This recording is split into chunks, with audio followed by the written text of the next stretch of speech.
Vous êtes de plus en plus nombreux à nous suivre et à participer à l'évolution de la chaîne Afrique N24, et sincèrement nous tenions à vous en remercier. Nous lisons tous vos commentaires qui enrichissent le débat et vraiment nous vous demandons de nous soutenir, en vous abonnant et en aimant les vidéos pour une large diffusion, et pour continuer à avoir une ligne éditoriale indépendante, et vous proposer de nouvelles émissions toujours de plus en plus enrichissantes. Encouragez et protégeons la communauté Afrique N24, en vous abonnant et en cliquant sur le pouce bleu j'aime sur les vidéos que vous visualisez. Ne restons pas passifs, soyons actifs. Merci et à bientôt. Le bulletin d'information de ce jour.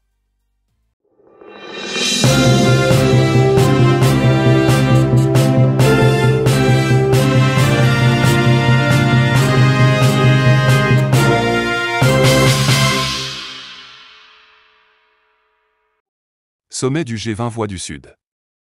Intervention de son Excellence Monsieur Abdoulaye Diop, ministre des Affaires étrangères et de la Coopération internationale de la République du Mali à la session virtuelle des ministres des Affaires étrangères.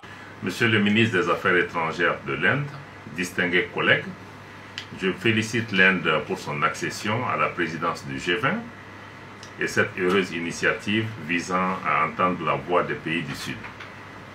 Le Mali partage l'approche de l'Inde qui s'inscrit dans une dynamique inclusive et orientée vers l'action. La globalisation et son corollaire d'interdépendance doivent nous convaincre, nations développées comme nations en développement, que nous avons besoin les uns des autres, que nous devons travailler ensemble pour relever nos défis communs. Nous devons avoir une vision commune des affaires mondiales et agir ensemble pour les résoudre. Les opinions publiques des pays du Sud perçoivent le G20 comme un club de pays développés, imposant sa volonté et ses choix au reste du monde. Cela pose la question de la légitimité du G20 et de ses décisions. Les réunions du G20 devraient offrir des opportunités concrètes de rediscuter et réorienter le contenu opérationnel et les modes d'intervention des institutions de Bretton Woods, notamment la Banque mondiale, le Fonds monétaire international et l'Organisation mondiale du commerce en Afrique. Ces institutions, pour rappel, avaient été créées au lendemain de la Seconde Guerre mondiale pour garantir à leurs actionnaires majoritaires l'accès équitable aux ressources dont leurs économies avaient et ont toujours besoin pour assurer leur développement. Leurs préoccupations ne peuvent donc pas refléter les exigences de développement économique et social de l'Afrique indépendante qui se trouve en concurrence et en contradiction avec les intérêts de ceux qui prennent les décisions stratégiques au sein de ces institutions. À défaut de promouvoir les réformes à court terme, le G20 devrait être reformaté pour prendre en charge l'urgence des questions de développement de l'Afrique et instruire les institutions de Bretton Woods à en faire des sujets de discussion urgentes lors de leurs prochaines assemblées en 2023. Dans le même ordre d'idées, je dénonce l'influence négative que les compagnies multinationales exercent sur les processus de prise de décision politique, ce qui, hélas, affaiblit, voire entre en opposition avec les intérêts vitaux de nombreux pays africains. L'une des causes profondes des conflits auxquels notre monde est confronté aujourd'hui, en particulier en Afrique, est le sous-développement, aggravé par le piège de la dette publique.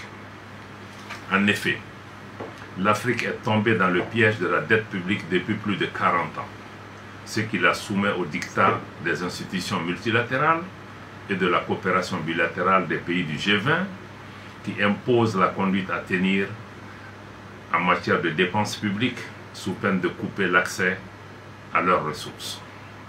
Cette situation nuit gravement à la souveraineté des gouvernements africains en matière d'initiatives de développement économique et social qui requièrent des investissements structurants.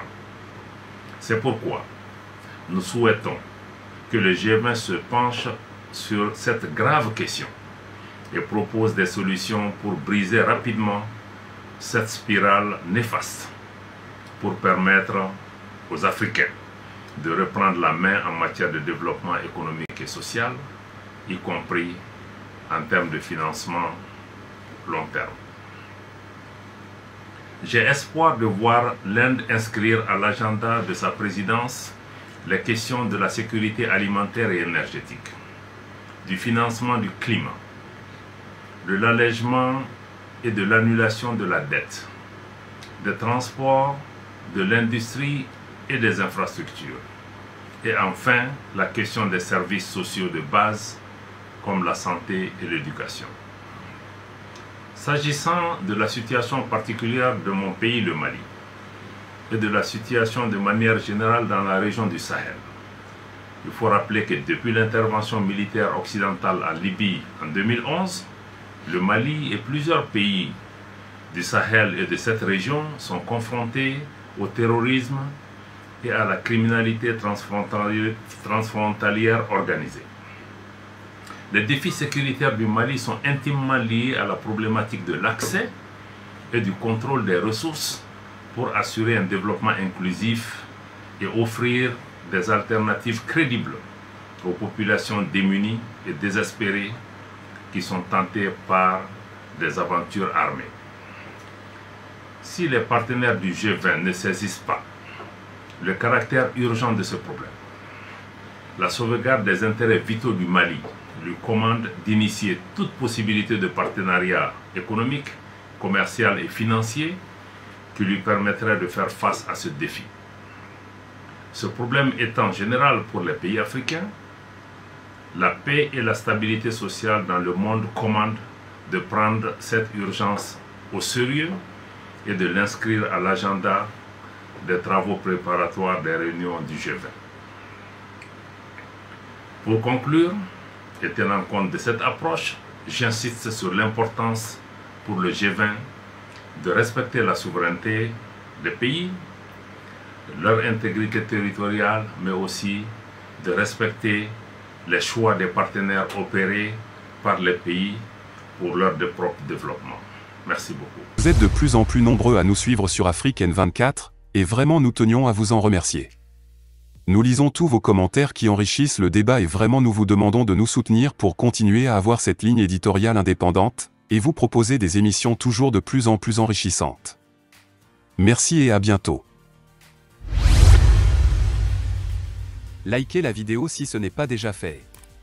Laissez aussi votre point de vue en commentaire.